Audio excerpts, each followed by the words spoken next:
Bharatiya Janata party ने एक ऐसा बिल लेके आए हैं सदन के अंदर कि वक्फ बोर्ड को चैलेंज किया और उसे खत्म कर दिया। इस बिल के बारे में पार्लियामेंट में इसको पास कराना जी बहुत मुश्किल हुआ है। अच्छा, इसके खिलाफ कोई मुसलमान तो पार्लियामेंट में है नहीं। 232 वोटें इसके खिलाफ पड़ी है ना। कोर्ट में जितने जाने वाले मुसलमान थोड़े हैं, हिंदू वकील हैं जो इसके हमारे जस्टिस साहब कोई मुसलमान थोड़े हैं। क्यों मुस्लिम समाज को बार बार अपनी देशभक्ति का सबूत देना पड़ता है? हिंदुस्तान के अंदर जो मुसलमान हैं जी वो भारतीय हैं, अपनी इच्छा से भारत में रहे और देश चाहता था कि रहे। जी कि आपके लिए कुरान या संविधान? अंबेडकर साहब के साथ मुस्लिम कभी जुड़ा ही नहीं था। इन लोगों को हिंदू बोला जाता है वोट लेने के बाद में। इन लोगों को फिर दलित बोल दिया जाता है, एससी बोल दिया जाता है, पिछड़ा वर्ग बोल दिया जाता है। और जब ये हिंदू है तो फिर वो मंदिर में क्यों नहीं जा सकता? अंबेडकर जयंती वाले दिन प्रतिमा को तोड़ा जाता है, उनकी प्रतिमा के ऊपर काला पेंट डाला जाता है। तो ये तो देशभक्ति नहीं है। ये हमारे मुल्क का दुर्भाग्य है। इंसान इंसान से नफरत करता, इंसान इंसान को इसलिए मार देता है कि वो शुद्ध है, वो मुसलमान है, वो क्रिश्चियन है। तो हमारे मुल्क का इससे बड़ा दुर्भाग्य कोई हो ही नहीं सकता। लेकिन उनके ऊपर एक फिल्म बनी फुल, उसको बैन कर दिया गया। तो ऐसा क्या है उस फिल्म के अंदर? वो फिल्म को ऐसे सच्चाई बयान कर रही हो जो आज के झूठ से अच्छी होगी। वोट बैंक की सच्चाई, उसमें कुछ ऐसी सच्चाई है कि गरीब को पढ़ने का अधिकार कैसे मिला, उनका क्या अतीत था। बाबा साहब को नहीं पढ़ने देते थे। तो 70 साल में आप लोगों ने ऐसा क्या काम कर दिया कि आज मोदी जी को डबल मेहनत से दिन रात जाग कर काम करना पड़ता है? 10 साल को बर्बाद करके रख दिया कांग्रेस पार्टी ने। बाबा साहब को तो बिल्कुल ही नहीं चाहते थे कि भी बाबा साहब देश का संविधान लिखें। कौन नहीं चाहता?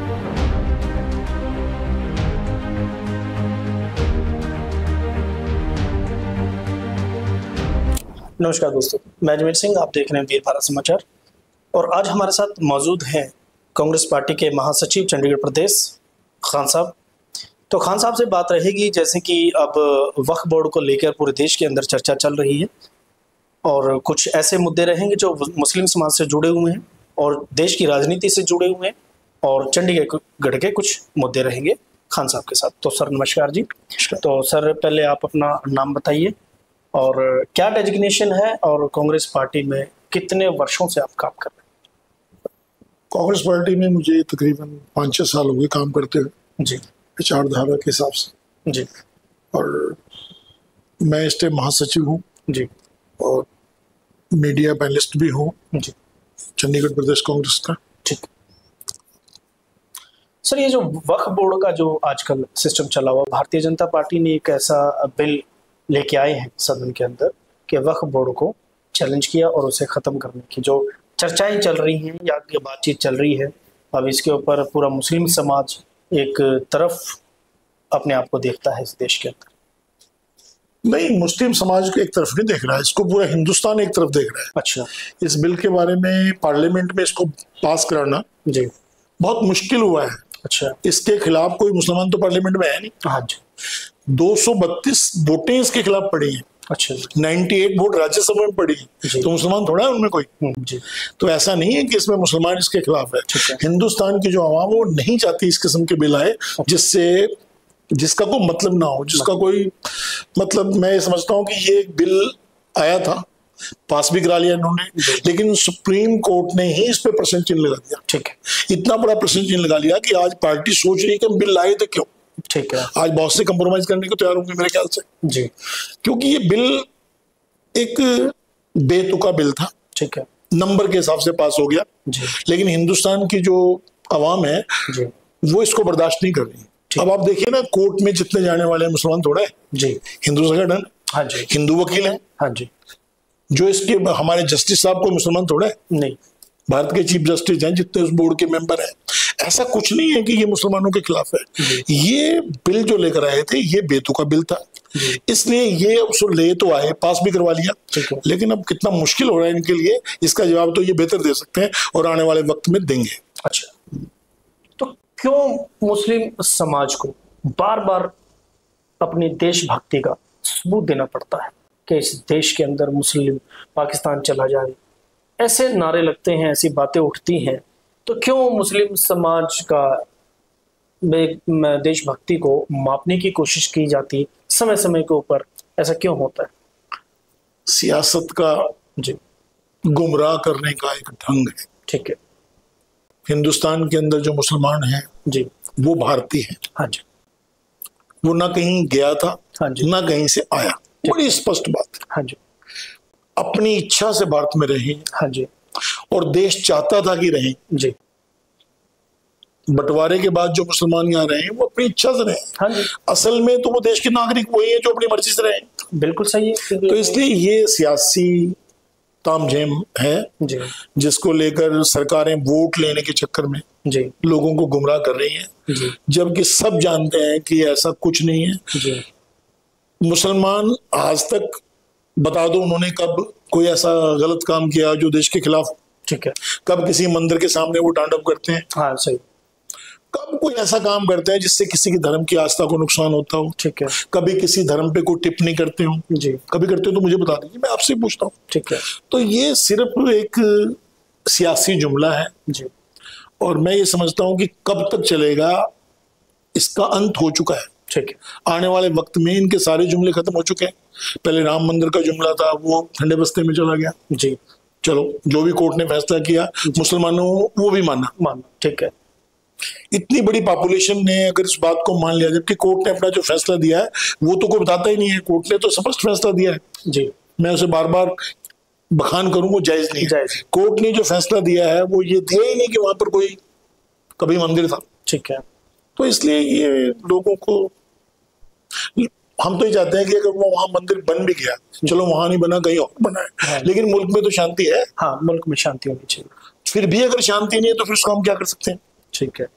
मुसलमान तब भी शांत रहा, आज भी शांत है। वक्फ बोर्ड के बारे में भी बिल्कुल शांत था। आप देख रहे हो कभी कोई ऐसी प्रतिक्रिया? जी जैसे हमारा हक बनता है उसके हिसाब से कुछ लोग प्रोटेस्ट कर रहे हैं, क्योंकि वक्फ बोर्ड को समझने की जरूरत है। जी वक्फ जमीन वो जमीन होती है जो जमीन लोगों ने ईश्वर को दान की होती है। ठीक है। उसकी कंडीशन है ना तो उसकी रजिस्ट्री हो सकती है। ठीक है।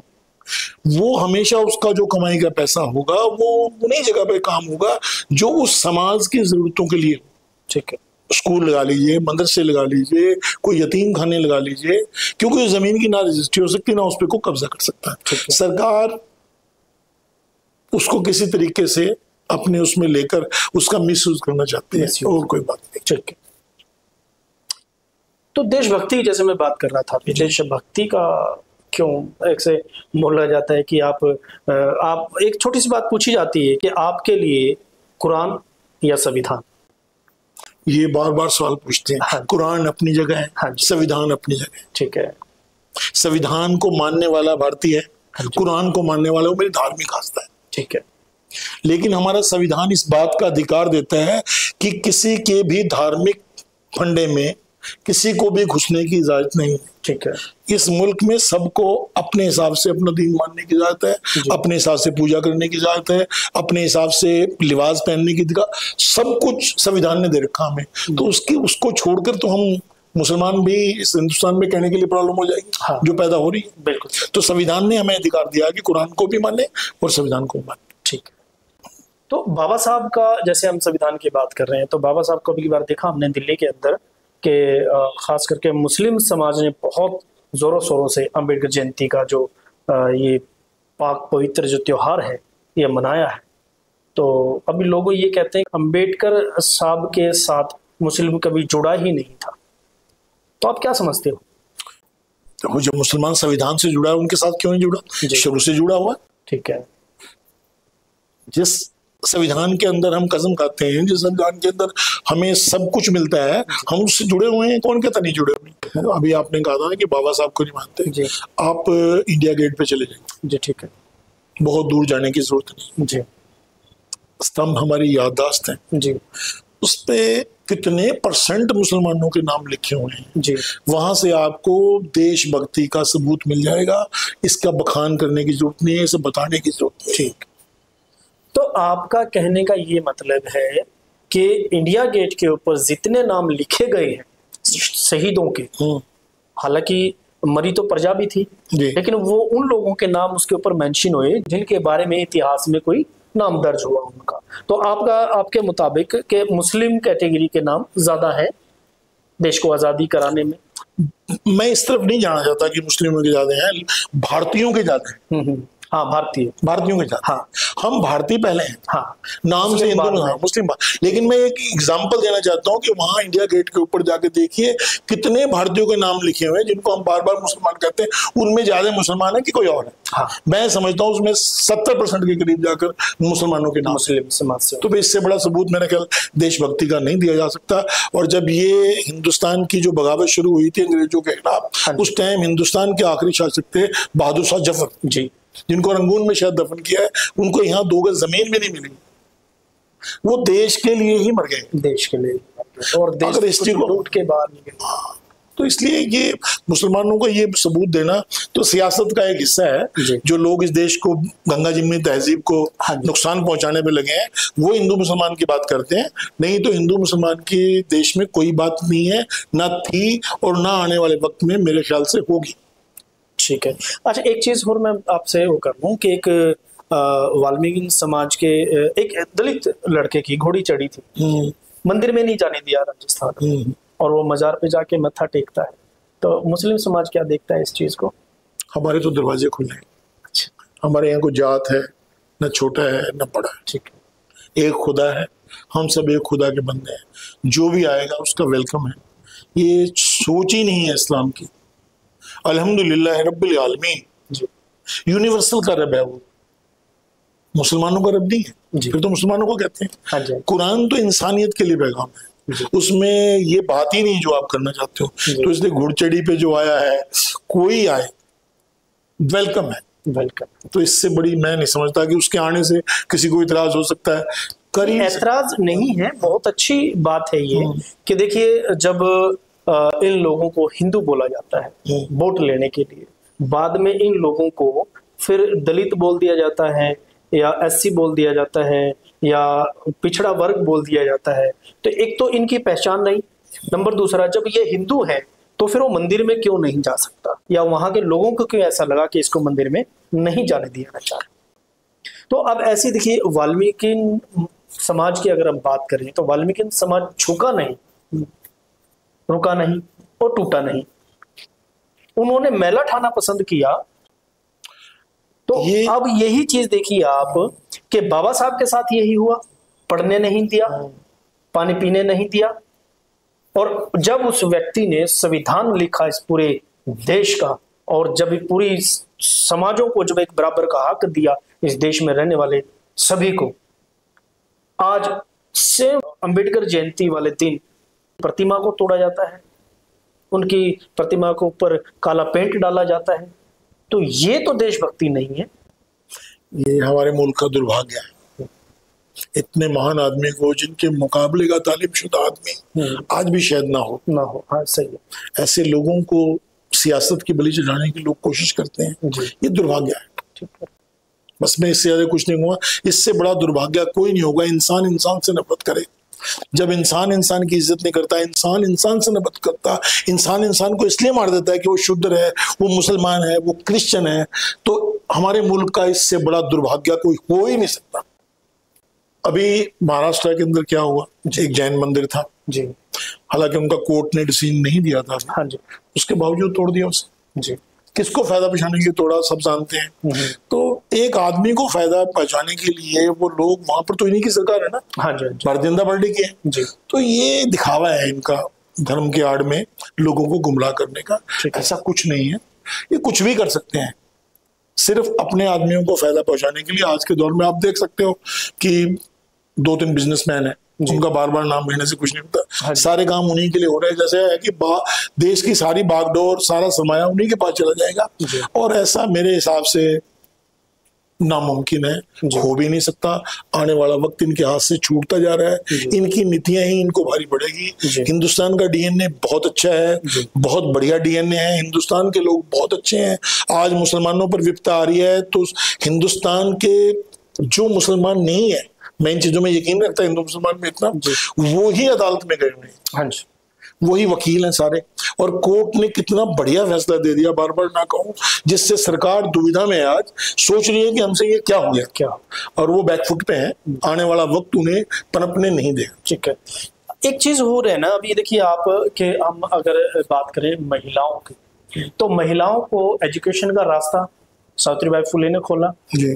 भारत की प्रथम महिला शिक्षक, और महिलाओं को पढ़ाने के लिए उन्होंने बड़ी जिल्लतें झेली हैं और बड़ी कठिनाइयों से उन्होंने आज यहाँ तक महिलाओं को जो शिक्षित करने का जो काम है वो आज बड़े जोरों शोरों से हर सरकार इसके ऊपर आवाज उठाती है। लेकिन उनके ऊपर एक फिल्म बनी फुले, उसको बैन कर दिया गया। तो ऐसा क्या है उस फिल्म के अंदर जिसने कि भारतीय जनता पार्टी को उस फिल्म को बैन करना पड़ा? कुछ सच्चाई बयान कर रही होगी। अच्छा, वो फिल्म को ऐसे सच्चाई बयान कर रही हो जो आज के झूठ से अच्छी होगी। ठीक है, वोट बैंक ना खिसक जाए। हाँ, हो सकता है उसकी वजह से कुछ उस समाज के लोग जाग जाएं, इसलिए बैन कर दिया। और तो कुछ नजर नहीं आ रहा। लेकिन जो मैंने सुना है उसके हिसाब से ये सुना कि उसमें कुछ ऐसी सच्चाई है कि गरीब को पढ़ने का अधिकार कैसे मिला, उनका क्या अतीत था। बाबा साहब को नहीं पढ़ने देते थे सर। ये मैं तो यहाँ तक, हमने जब स्कूल में पढ़ा करते थे किताबों में कि जो शूद्र था वो पीछे झाड़ी बांध के चलता था, उसके पैरों के निशान नजर ना आ जाएंगे। तो पढ़ना तो बहुत दूर की बात है। उन बच्चों को अलग पढ़ाया जाता था, उनकी पहचान अलग होती थी। घर में जाते तो उनके कपड़ों की पहचान अलग होती थी। तो इसलिए वो चीज शायद उस चीज को खोल रही हो।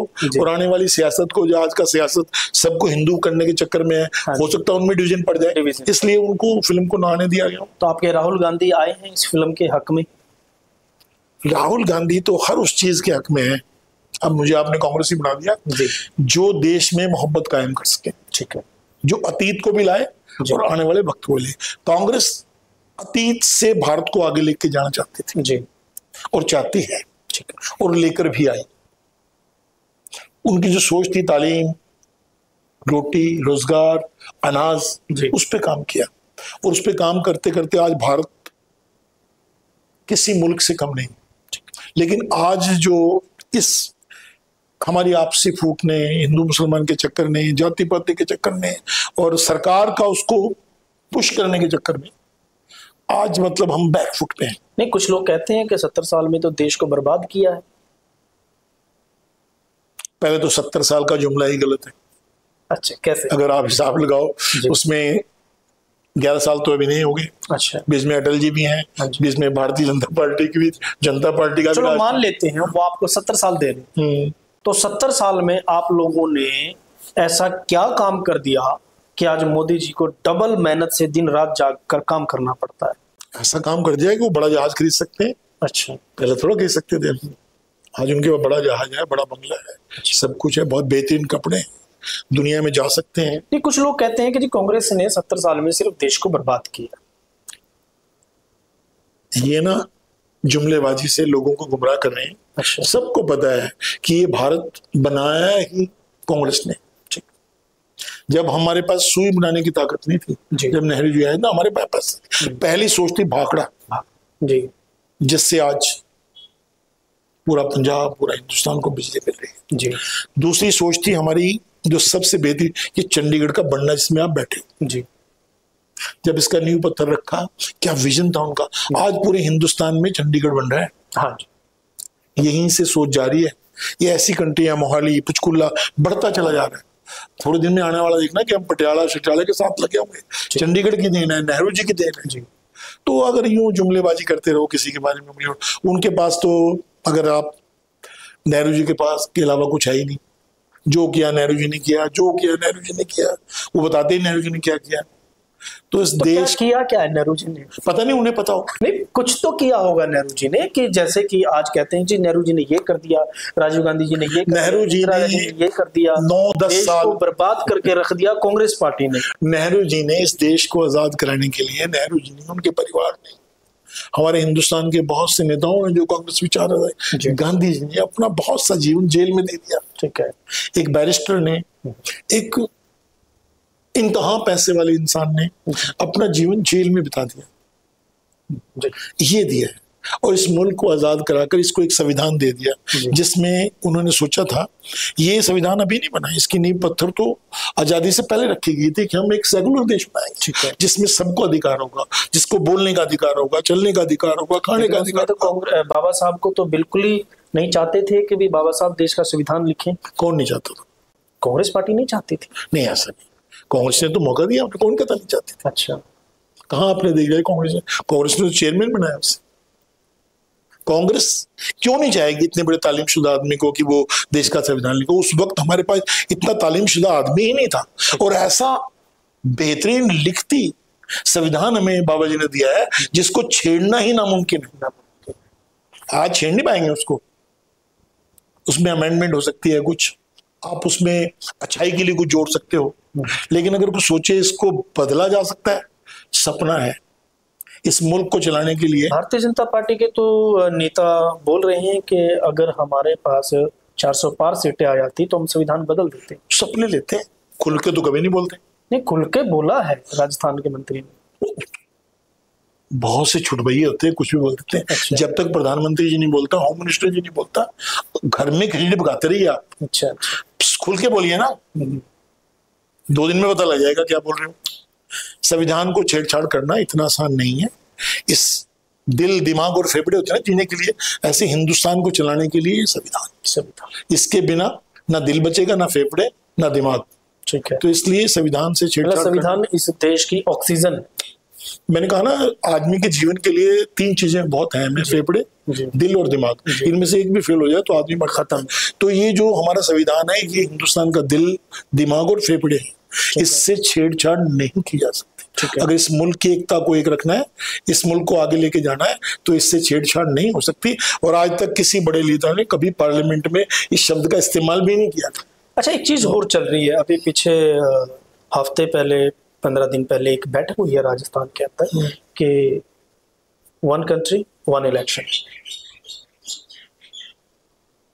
सर ये बैठ के तो बहुत, ये तो भारतीय जनता पार्टी तो बोल ही रही है कि देश में एक इलेक्शन होना चाहिए। ये तो मोदी जी का विजन है और अच्छी बात है कि फिजूल खर्चे बचेंगे इसके अंदर। इतना आसान नहीं है जितना हम समझते हैं। अच्छा। अपने अपने स्टेट है, अपने अपने टाइम है। पहले हमसे लोकसभा का इलेक्शन नहीं हो रहा, उस पे रोज पॉइंट उठते हैं, ईवीएम में गड़बड़ है, हेरा फेरी होती है। मैं समझता, होती या नहीं होती की बात छोड़ दीजिए जी। मैं ये समझता हूँ कि ये लोकतंत्र है जी। वोटों से हम किसी को चुनते हैं, आपकी भी वोट है, मेरी भी वोट है, तो हम सब अपनी वोट से चुनते हैं। ठीक है। और भारतीय जनता पार्टी की सोच है कि पूरा हिंदुस्तान की जो अवाम है हमारे साथ जी, हम हार ही नहीं सकते। ठीक है, ये उनकी सोच है ये। फिर जब वो हार नहीं सकते, ये प्रश्न चिन्ह क्यों? ठीक है, कि इलेक्शन ईवीएम से होगा जी, इतना विश्वास है तो एक बार इलेक्शन को बैलेट पेपर से करवा के देख लीजिए। नहीं हेरा फेरी होगी, मैं समझता हूं कि मेरे पास ऐसा प्रमाण नहीं कि मैं कह दूं हेरा फेरी है, सोशल मीडिया पे देखते रहते हैं। पर सवाल तो है। सवाल है, किन का सवाल है? जो वोट देते हैं, जो वोट देते हैं। उनको विश्वास में लेना किसकी जिम्मेवारी है? सरकार की जी। तो सरकार क्यों नहीं करा देती इसको बैलेट पेपर से? टाइम लगेगा, कोई बात नहीं। हाँ, थोड़ा टाइम ज्यादा लगेगा, कोई बात नहीं जी, टाइम लगेगा। और टाइम भी नहीं लगेगा, आप उसमें से जो पर्ची निकलती है उसको भी नहीं, बस एक अच्छा कार्ड निकले उसमें से, वो हम अपना डाले, हमें दिख जाएगा ना हमने किसको डाली है वोट जी, वो पर्ची गिनी जाए।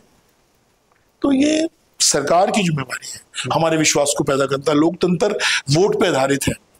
अगर मुझे ही शक है यार, मुझे को कहता इसमें हेरा फेरी होगी, मैं भी विचित्र रहता हूँ, आप भी विचित्र, भाई होगी। सभी लोग तो ये नहीं चाहते कि एक ही सरकार रहे। सही बात। तो इसलिए मैं तो ये समझता हूँ सरकार को और इतना ही गरूर है, भाई हम हार ही नहीं सकते।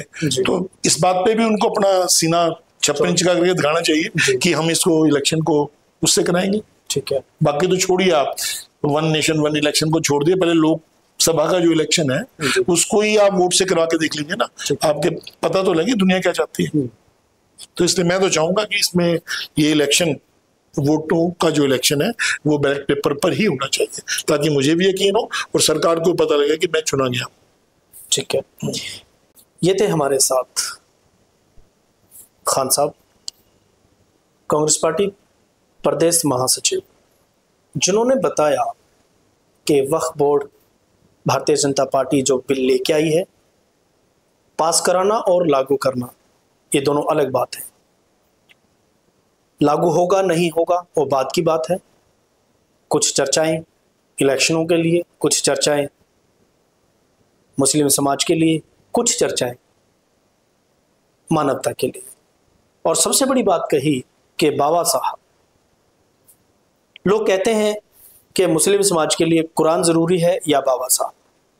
तो जैसे खान साहब ने बोला है कि कुरान अपना काम करती है, संविधान अपना काम करता है, लेकिन संविधान इस देश का दिल है, जिगर है, दिमाग है। तो बहुत अच्छा लगा हमें इनसे बात कर।